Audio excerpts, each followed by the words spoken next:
नमस्कार दोस्तों, आज का डिक्टेशन 70 शब्द प्रति मिनट स्टार्ट होगा 5 सेकंड बाद।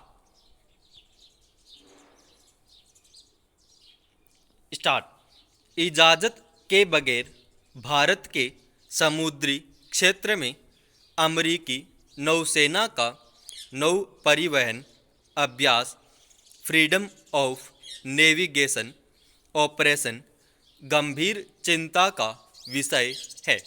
मामला तब और गंभीर हो जाता है जब भारत राजनयिक चैनल के जरिए अमेरिका को अपनी चिंताओं से अवगत कराता है और अमेरिकी सेना समुद्री क्षेत्रों के बारे में अंतर्राष्ट्रीय कानूनों का हवाला देकर राग अलापती है कि उसकी नौसेना ने कुछ गलत नहीं किया।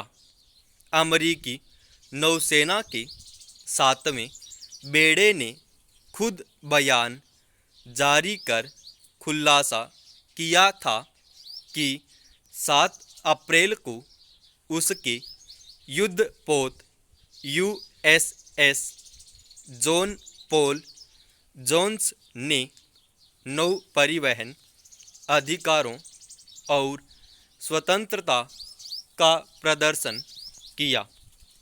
यह सब लक्षद्वीप से 130 समुद्री मील दूर भारतीय क्षेत्र में किया गया।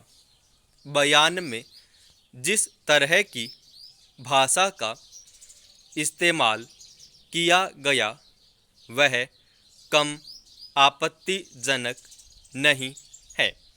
बयान में कहा गया, भारत का यह दावा कि उसके विशेष आर्थिक क्षेत्र में सैन्य अभ्यास या आने जाने से पहले उसे सूचना देनी होगी, अंतर्राष्ट्रीय कानूनों से मेल नहीं खाता। अमेरिकी नौसेना पहले भी ऐसे अभ्यास करती रही है, आगे भी करती रहेगी। अमेरिकी अभ्यास न सिर्फ भारत की समुद्री परिवहन सुरक्षा नीति का उल्लंघन है बल्कि देश की संप्रभुता के लिए बड़ी चुनौती भी है। किसी भी तटीय देश की विशेष आर्थिक क्षेत्र की सीमा समुद्र तट से 200 नॉटिकल मील 370 किलोमीटर की दूरी तक होती है। इस क्षेत्र में किसी भी सैन्य गतिविधि के लिए उस देश की इजाज़त जरूरी है। अंडमान निकोबार में एक चीनी जहाज़ ने 2019 में इसी तरह की हरकत की थी। तब भारत के कड़े विरोध का अमेरिका ने समर्थन किया था। अब उसकी नौसेना ने वही किया है, लेकिन अमेरिकी सरकार ने चुप्पी साध रखी है।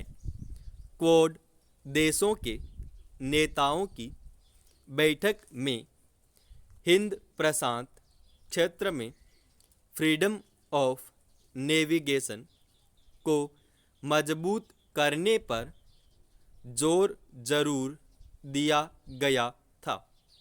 यह नहीं कहा गया था कि सहयोगी देश की इजाज़त के बगैर उसके समुद्री क्षेत्र में इस तरह अभ्यास किया जाएगा।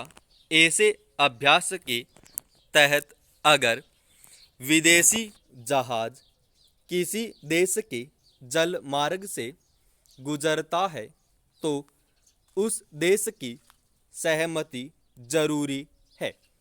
इस मामले में ऐसा नहीं हुआ। भारत और अमेरिका रणनीतिक सहयोगी हैं। दक्षिण चीन सागर में चीन की दादागिरी का मिलकर विरोध करते हैं। इस लिहाज से देखा जाए तो यदा कदा अमेरिकी जहाज का भारतीय क्षेत्र में नजर आना विशेष गंभीर बात नहीं है, लेकिन बगैर सूचना दिए अमेरिकी नौसेना का अभ्यास खतरे की घंटी है। इस गलत परंपरा पर लगाम लगाना जरूरी है। भारत को मजबूती से अमेरिका के समक्ष अपना विरोध दर्ज कराना चाहिए। अपना यह रुख भी साफ कर देना चाहिए कि जिस तरह वह दूसरे देशों के समुद्री क्षेत्र का सम्मान करता है, अपने क्षेत्र के बारे में दूसरे देशों से भी इसी तरह के सम्मान की अपेक्षा रखता है। बदलते अंतर्राष्ट्रीय परिदृश्य में हर मोर्चे पर परस्पर सहयोग और भरोसे के साथ पारदर्शिता भी बेहद जरूरी है। समाप्त।